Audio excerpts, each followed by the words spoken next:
ഞങ്ങളൊരു first year B S C nursing students അഥവാ freshers ആയതുകൊണ്ട് തന്നെ ഏകദേശം ഒരു 3 മാസം വരെ നമുക്കങ്ങനെ റെഗുലർ ഔട്ടിംഗ് ഒന്നും ഇല്ല കേട്ടോ. അങ്ങനെ കാത്തിരുന്നിട്ട് നമുക്ക് ദഹേ സൺഡേ ഒരു ഔട്ടിങ് കിട്ടി. അത് ടൈം നമുക്ക് നട്ടുച്ചയ്ക്കാണ് കേട്ടോ കിട്ടിയേക്കുന്നത്. അപ്പോൾ കുളിച്ചൊരുങ്ങി കുടയും ചൊടി നമ്മളങ്ങോട്ട് ഇറങ്ങിയിട്ടുണ്ട്. പിന്നെ കൈ കിട്ടിയ ഒരു ബസ്സിലും വലിഞ്ഞ് കയറി അടുത്ത സ്റ്റോപ്പിൽ ഇനി ഇറങ്ങുകയും ചെയ്തു. ഇനിയിപ്പോൾ എവിടെ പോകണമെന്നറിയില്ല. അപ്പോഴാണ് നമ്മുടെ കൂടെ പിടിക്കുന്ന പിള്ളേരെ കണ്ടപ്പോൾ ഗോൾഡൻ സ്പൂണിൽ പോകാൻ പറഞ്ഞത്. അവിടെ ആകുമ്പോൾ കുറേ റെസ്റ്റോറൻറ്റ്സ് വരുന്നുണ്ട്.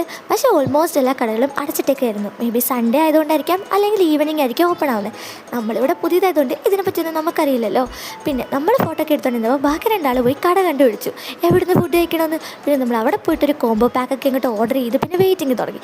ലാസ്റ്റ് നമ്മുടെ ഫുഡ് വന്നപ്പോൾ ഇനിയിപ്പോൾ ഫുഡിൻ്റെ ഫോട്ടോഷൂട്ട് മുഖ്യമാണല്ലോ. അങ്ങനെ അതൊക്കെ കഴിഞ്ഞിട്ട് ഫുഡൊക്കെ കഴിക്കാൻ തുടങ്ങി. ഇനി നമുക്ക് ഏകദേശം ഒരു മണിയാകുമ്പോൾ തിരിച്ച് ഹോസ്റ്റലിൽ കയറണമെന്നേ ഉള്ളൂ, ഫ്രഷേഴ്സ് ആയതുകൊണ്ടേ. അങ്ങനെ ബസ്സൊക്കെ കിട്ടി.